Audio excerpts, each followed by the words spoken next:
파리 샤를 드골 공항 VIP 라운지에서 한 남자가 노트북 화면을 응시하며 손가락을 떨고 있다.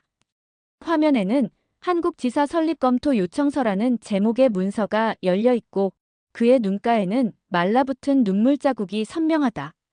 20년간 유럽 최고의 컨설팅 회사를 이끌어온 이 남자가 왜 아시아의 작은 나라 하나 때문에 이렇게 격한 감정의 소용돌이에 빠져 있는 것일까? 그의 떨리는 손가락이 키보드 위에서 멈춰선 채 마지막 문장을 완성하지 못하고 있다. 저는 제가 얼마나 무지했는지 깨달았습니다. 공항 안내방송이 울려 퍼지자 그는 깊은 한숨을 내쉬며 노트북을 덮는다. 그리고 창밖으로 보이는 파리의 스카이라인을 바라보며 중얼거린다. 내가 세상에서 가장 문명화된 도시라고 믿었던 이곳이 이제는 왜 이렇게 차갑게 느껴지는 거지? 안녕하세요. 저는 피에르 듀부아입니다. 파리에 본사를 둔 글로벌 컨설팅 회사 유로피언 어드바이저리 그룹의 CEO로 20년간 일해왔습니다. 제가 하는 일은 세계 각국의 도시 인프라를 분석하고 평가하는 것입니다. 지금까지 런던, 베를린, 취리히, 바르셀로나 등 유럽의 주요 도시들을 두루 경험해왔고 늘 유럽이야말로 진정한 문명의 중심지라고 확신해왔습니다. 특히 파리 메트로에 대한 저의 자부심은 하늘을 찔렀습니다. 120년의 역사를 가진 이 지하철 시스템이야말로 인류가 만들어낸 도시 교통의 최고봉이라고 생각했거든요. 아름다운 아르누보 스타일의 입구, 예술 작품들로 장식된 역사, 그리고 파리 전체를 촘촘히 연결하는 노선망. 이 모든 것이 저에게는 유럽 문명의 우월함을 증명하는 살아있는 증거였습니다. 하지만 단 일주일, 서울에서 보낸 단 일주일이 제 인생관을 완전히 뒤바꿔 놓았습니다.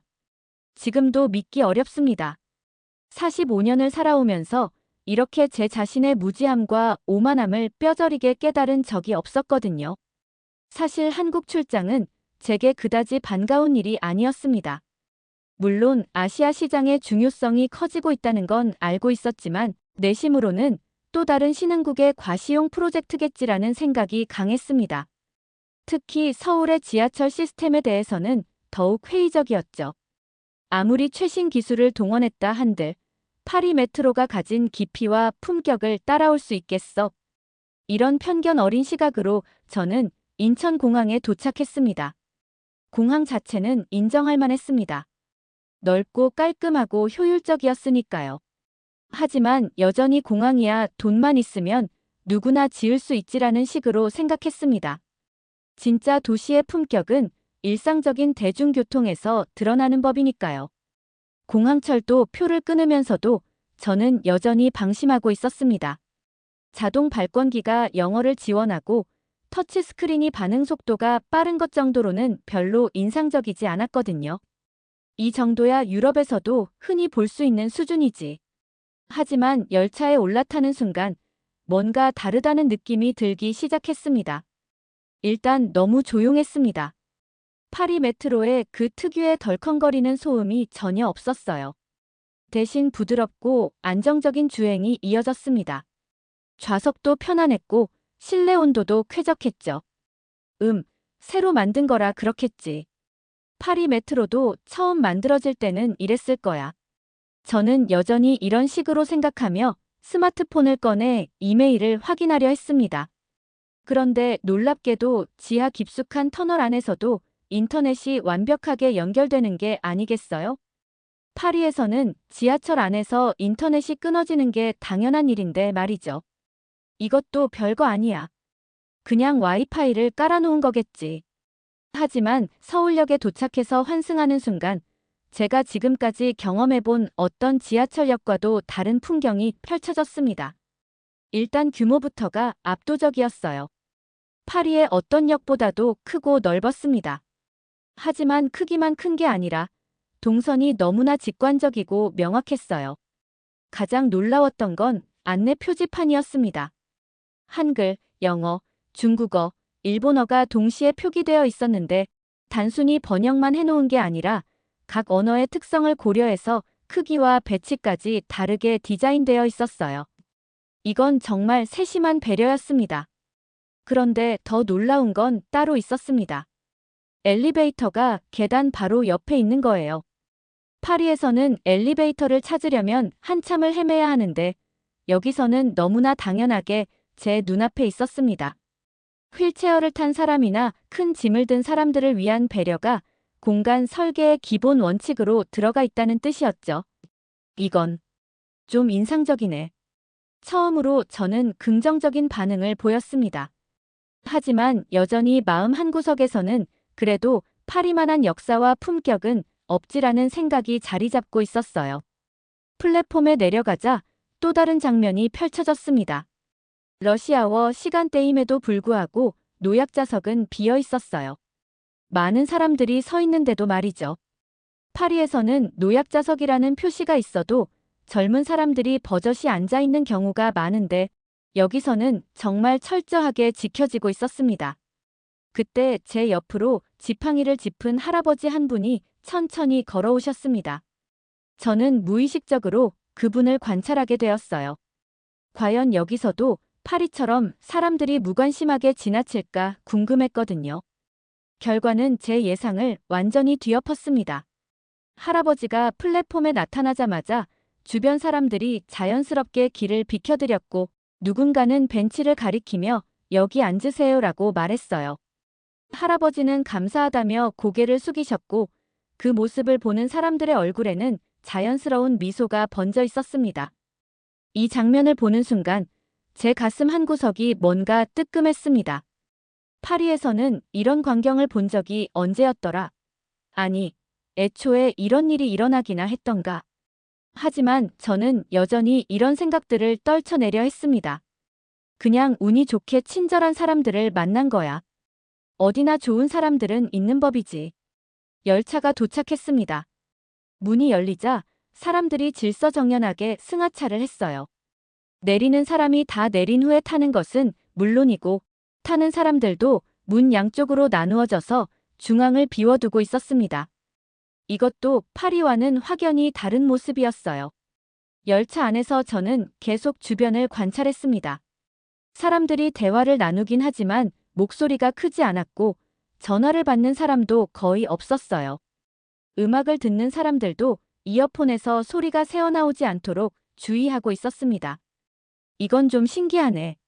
사람들이 서로를 배려하는 게 몸에 밴 것 같아. 하지만 저는 여전히 이런 관찰들을 대수롭지 않게 여기려 했습니다.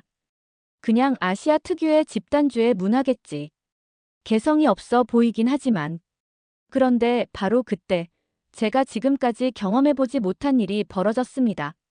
몇 정거장을 지나던 중이었어요. 갑자기 제 배에서 꾸르륵 소리가 나더니 심한 복통이 시작된 겁니다. 아침에 호텔에서 먹은 음식이 맞지 않았나 봅니다. 순간 식은땀이 나기 시작했고 어지러움까지 느껴졌어요. 이럴 때가 아닌데. 저는 당황하기 시작했습니다. 낯선 나라, 낯선 지하철에서 갑자기 몸이 아프니 어떻게 해야 할지 막막했어요. 언어도 통하지 않고 병원이 어디 있는지도 모르겠고. 그때 저를 주의 깊게 지켜보던 중년 남성분이 다가왔습니다. 저는 처음에 경계심을 가졌어요.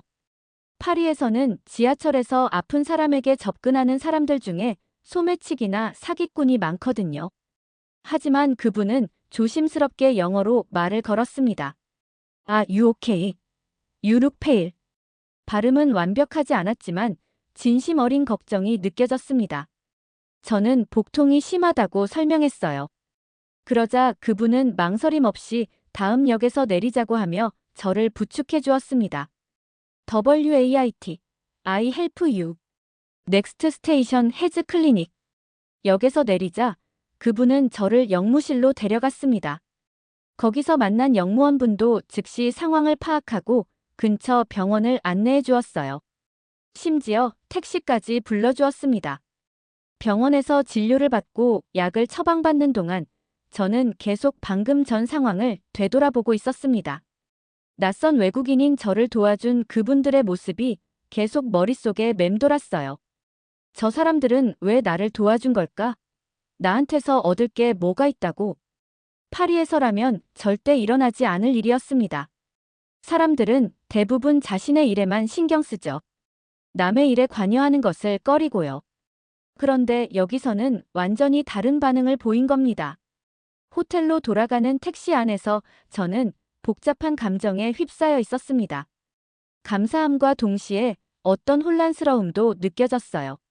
제가 지금까지 가지고 있던 믿음들이 흔들리기 시작한 것 같았거든요. 그냥 운이 좋았던 거야. 어디서나 좋은 사람들은 있는 법이지.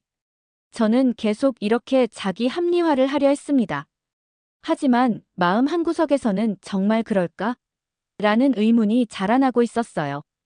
그날 밤 호텔방에서 저는 오랫동안 잠들지 못했습니다.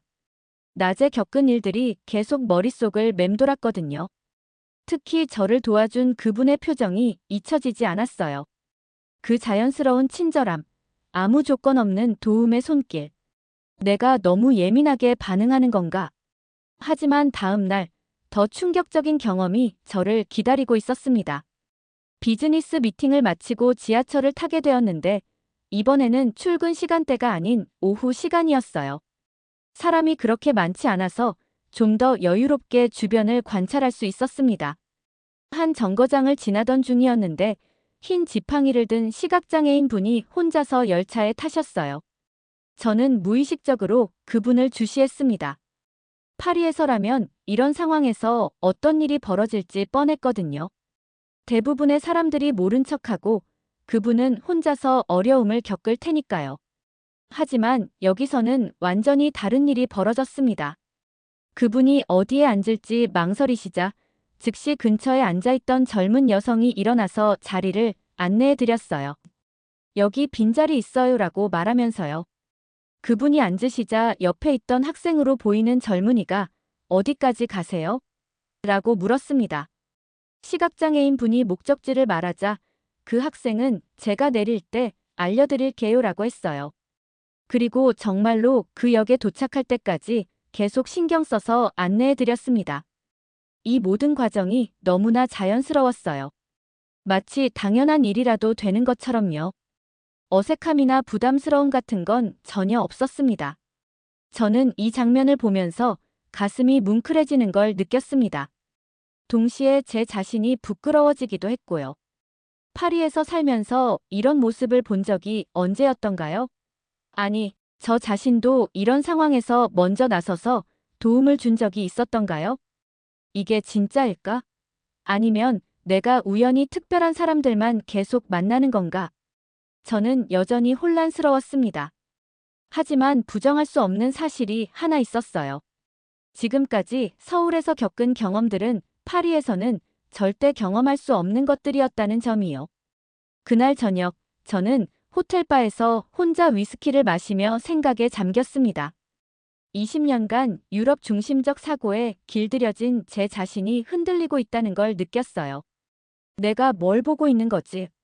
이게 정말 현실인가? 하지만 이런 혼란도 잠시였습니다. 며칠 후에 겪은 일은 제 세계관을 완전히 뒤바꿔 놓을 정도로 충격적이었거든요. 그날은 가장 중요한 비즈니스 미팅이 있는 날이었습니다. 수십억 원 규모의 계약이 걸린 미팅이었죠. 저는 모든 중요한 서류들을 가방에 넣고 지하철을 탔습니다. 미팅은 성공적이었어요. 한국 측 파트너들도 만족해했고 계약 성사는 거의 확실해 보였습니다. 기분 좋게 지하철을 타고 호텔로 돌아가는 길이었죠. 그런데 호텔에 도착해서 가방을 열어보는 순간 저는 완전히 얼어붙었습니다. 계약서가 들어있는 파일이 없는 거예요. 분명히 미팅 후에 가방에 넣었는데 설마 지하철에서 떨어뜨린 건가? 저는 패닉 상태에 빠졌습니다. 그 파일 없이는 계약을 진행할 수 없었거든요. 모든 조건과 세부 사항이 그 안에 들어있었으니까요. 더 큰 문제는 그 파일을 다시 만들려면 최소 일주일은 걸린다는 점이었어요. 이런 젠장, 어떻게 하지? 저는 즉시 지하철역으로 달려갔습니다. 하지만 어느 역에서 떨어뜨렸는지도 모르겠고 설령 안다고 해도 이미 몇 시간이 지났는데 찾을 가능성이 있을까요? 역무실에 가서 상황을 설명했습니다. 영어가 능숙하지 않은 직원분이었지만 제 절박함을 이해하고 유실물센터로 연결해 주었어요.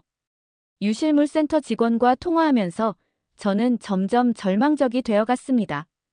파일의 특징을 설명해도 아직 접수된 것 같지 않다는 답변만 돌아왔거든요. 끝났다. 완전히 끝났어. 저는 정말로 절망했습니다. 20년 커리어에서 이렇게 중요한 실수를 한 적이 없었거든요. 어떻게 본사에 보고해야 할지, 클라이언트에게는 뭐라고 설명해야 할지. 그런데 바로 그때 기적이 일어났습니다. 제 휴대폰이 울렸어요. 유실물센터에서 온 전화였습니다. 그리고 믿을 수 없는 소식을 들었죠. 파일을 찾았습니다. 지금 유실물 보관소에 있어요. 저는 귀를 의심했습니다. 정말요? 확실한가요? 네, 맞습니다. 가져오실 때 신분증 지참해 주세요. 저는 즉시 그 역으로 달려갔습니다. 유실물 보관소에 도착해서 신분증을 보여주자 직원분이 제 파일을 가져왔어요. 분명히 제가 잃어버린 그 파일이었습니다. 어떻게 이렇게 빨리 찾을 수 있었던 거죠? 직원분은 미소를 지으며 설명해 주었습니다. 지하철 청소 직원이 발견해서 즉시 신고했고 CCTV를 통해 제가 떨어뜨린 장면까지 확인했다는 거예요. 그래서 신속하게 처리할 수 있었다고 했습니다. 정말 감사합니다. 이 파일이 얼마나 중요한지 모르실 텐데. 괜찮습니다. 다행히 찾으셨네요.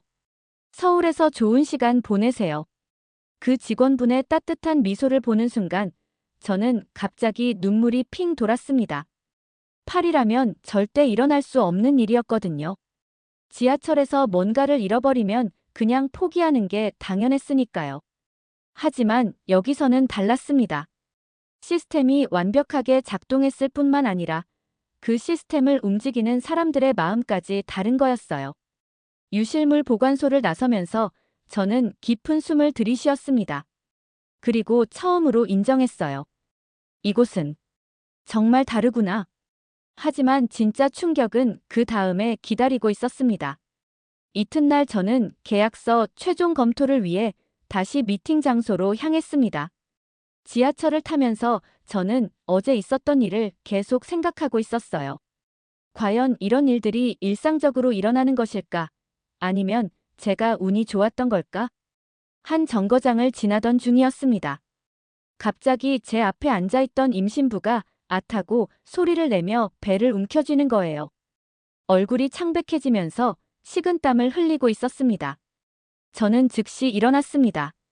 언어가 통하지 않지만 뭔가 도움을 줘야 할 것 같았거든요. You okay? 임신부는 고개를 저으며 뭔가 말을 하려 했지만 너무 아파서 제대로 말하지 못했어요. 저는 당황하기 시작했습니다. 이런 상황에서 어떻게 해야 할지 몰랐거든요. 그런데 바로 그때 놀라운 일이 벌어졌습니다.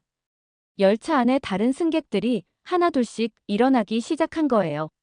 한 아주머니는 임신부 옆에 앉아서 등을 살살 문질러 주었고 젊은 남성 한 분은 영무실에 연락하겠다며 휴대폰을 꺼냈습니다.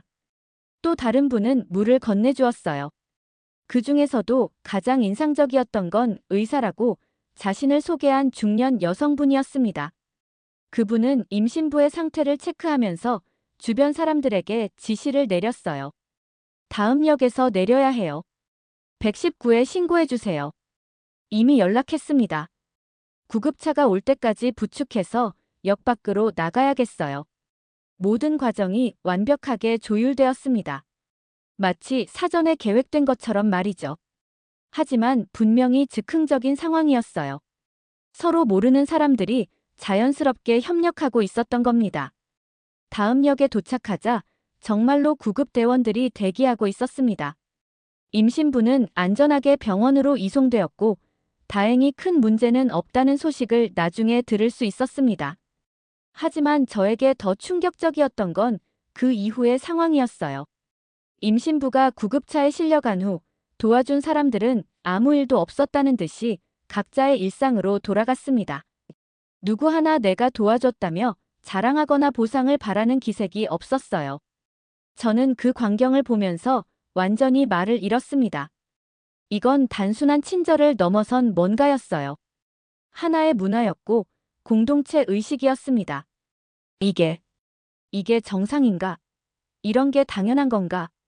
열차가 다시 출발하면서 저는 창밖을 멍하니 바라봤습니다. 파리에서라면 절대 일어나지 않을 일이었거든요. 아니, 상상조차 할 수 없는 일이었어요. 파리 지하철에서 누군가 응급 상황에 처하면 어떤 일이 벌어질까요? 대부분의 사람들이 모른 척하고 지나갈 겁니다. 혹시 도와주려는 사람이 있어도 한두 명 정도일 테고 서로 협력하기보다는 각자 따로따로 행동할 거예요. 하지만 여기서는 달랐습니다. 마치 하나의 유기체처럼 움직였어요. 누가 지시하지 않아도 각자 해야 할 일을 알고 있었고 서로 방해되지 않게 역할을 분담했습니다. 이건 우연이 아니야. 이런 일이 자주 일어나니까 이렇게 자연스럽게 대응할 수 있는 거야. 저는 드디어 깨달았습니다.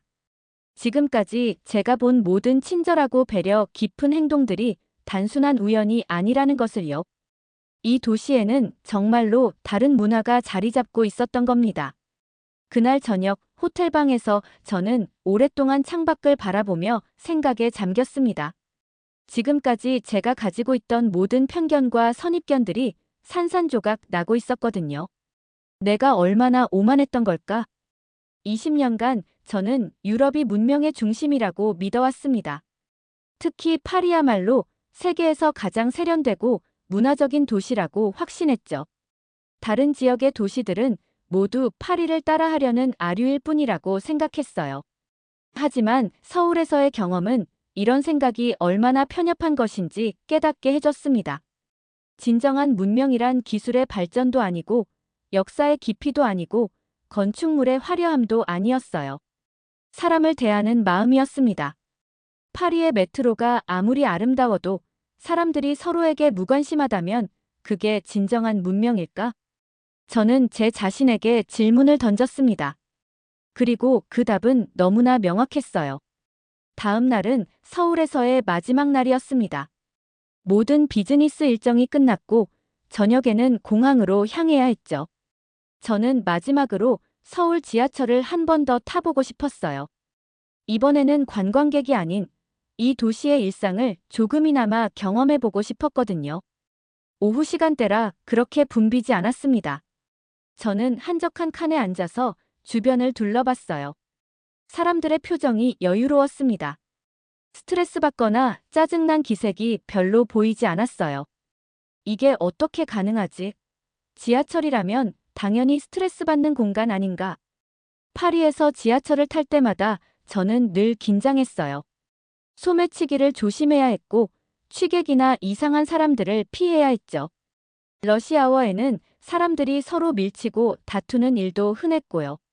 하지만 여기서는 그런 긴장감이 전혀 느껴지지 않았습니다. 안전하다는 느낌이 들었어요. 마음이 편안해졌죠.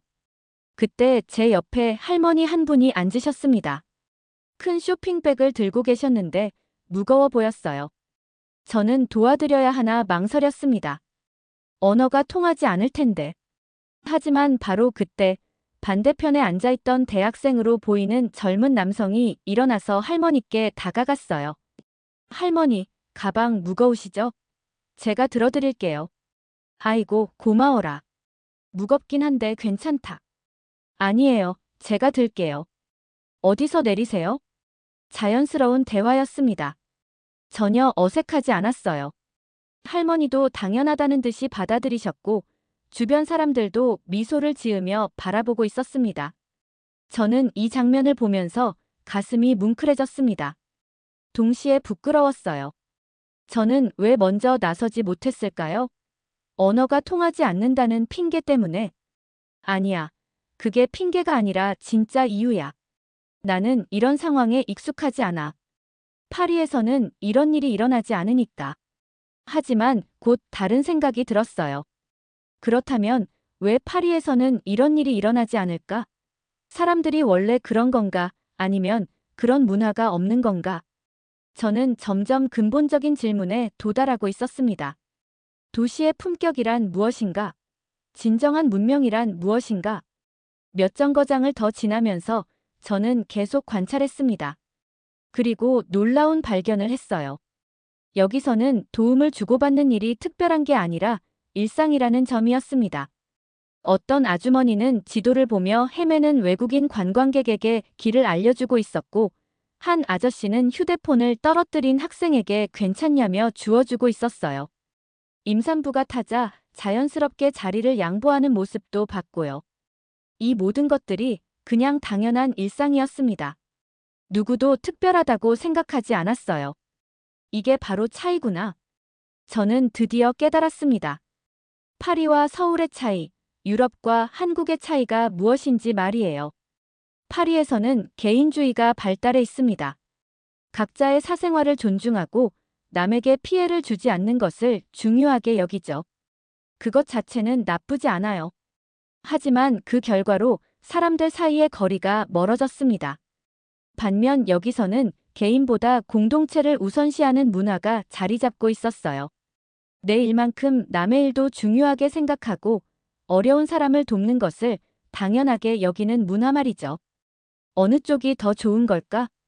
이 질문에 대한 답은 이미 나와 있었습니다. 지난 며칠간 제가 느낀 감정들이 그 답이었어요. 서울에서 저는 안전함을 느꼈습니다. 따뜻함을 느꼈어요. 소속감도 느꼈고요. 파리에서는 느껴본 적이 없는 감정들이었습니다. 공항으로 가는 시간이 다가왔습니다. 저는 마지막으로 서울역에서 공항철도로 갈아타야 했어요. 짐을 끌고 환승 통로를 걷는데 갑자기 바퀴가 고장나서 캐리어가 제대로 굴러가지 않았습니다. 이런. 저는 당황했어요. 무거운 캐리어를 들고 가야 하나 싶었는데 바로 그때 옆을 지나가던 청년이 다가왔습니다. 도움 필요하세요? 영어로 말을 걸었어요. 저는 고맙다며 상황을 설명했습니다. 그러자 그 청년은 망설임 없이 제 캐리어를 들어서 공항철도 승강장까지 옮겨줬어요. Thank you so much. You are very kind. No problem. Have a nice trip. 그 청년의 밝은 미소를 보는 순간 저는 또다시 눈물이 핑 돌았습니다.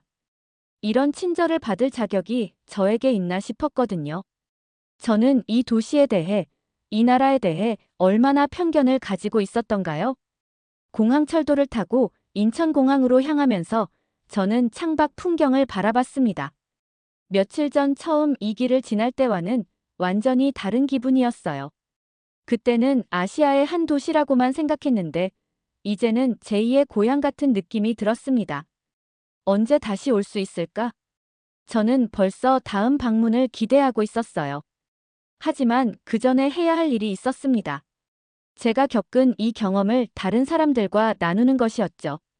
공항 라운지에서 저는 노트북을 열고 보고서를 작성하기 시작했습니다. 원래는 서울의 교통 인프라에 대한 객관적 분석만 쓸 예정이었어요. 하지만 이제는 그것만으로는 부족하다고 느꼈습니다. 진정한 도시 교통 시스템의 가치는 기술적 성능에만 있는 것이 아니다. 그것을 이용하는 사람들의 문화와 마음가짐에 있다.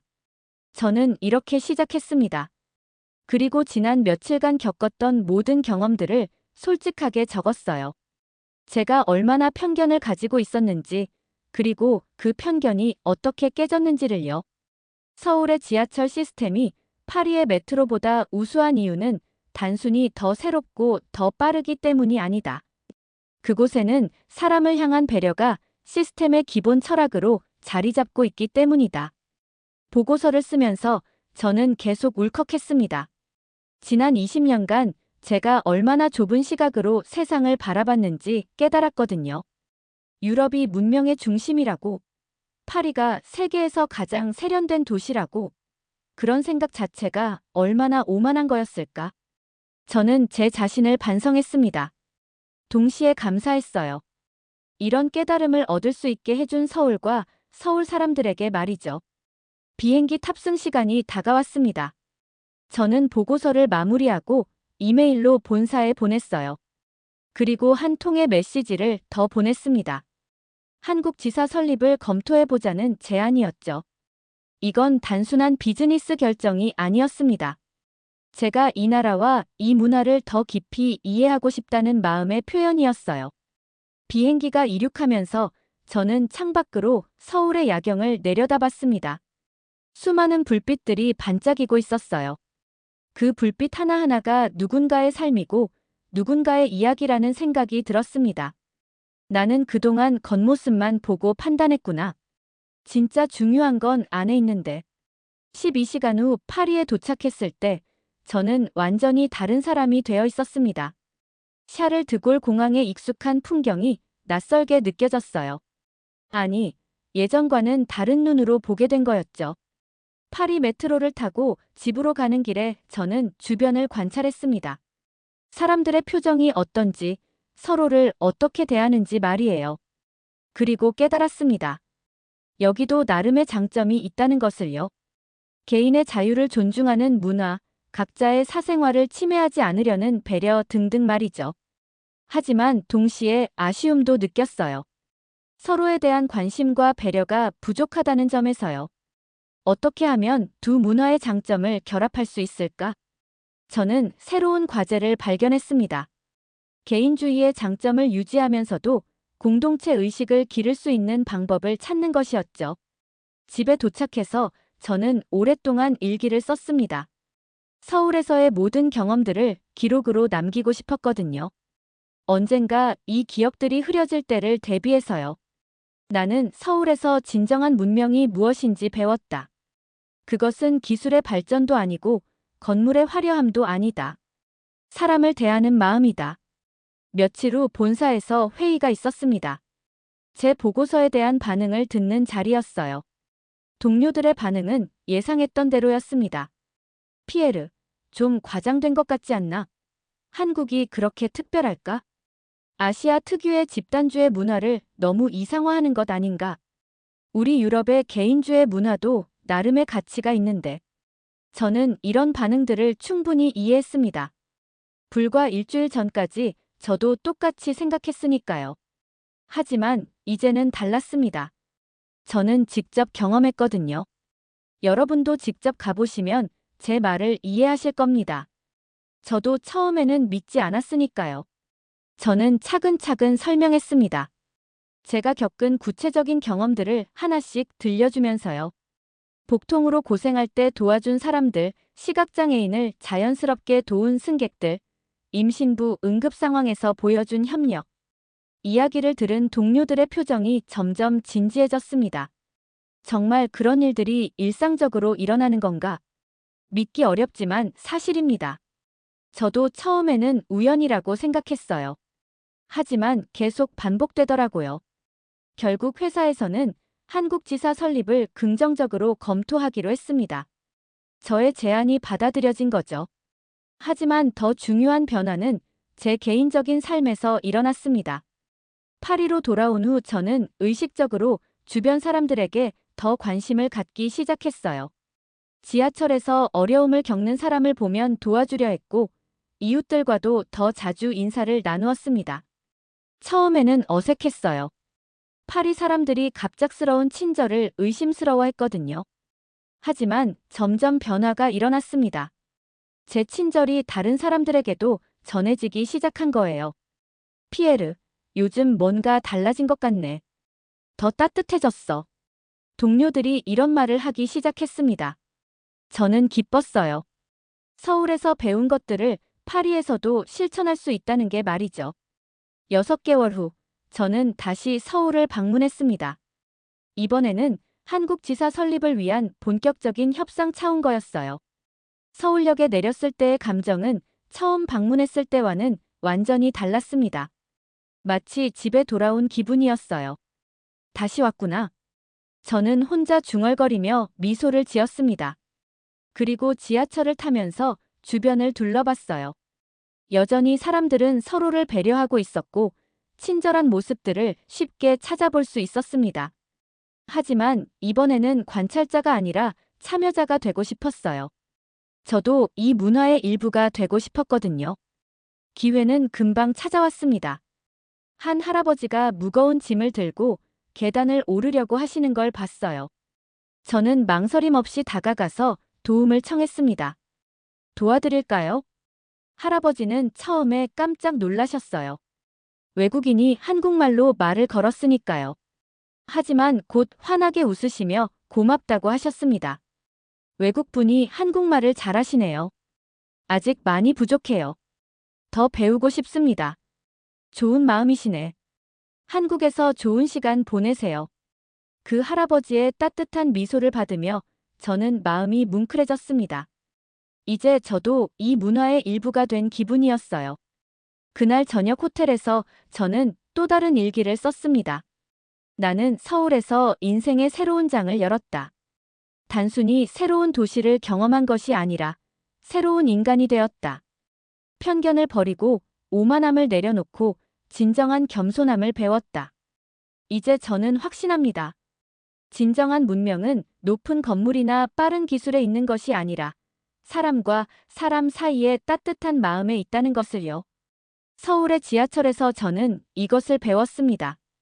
그리고 이 교훈을 평생 간직할 것입니다. 세상에는 아직도 배울 것이 많습니다.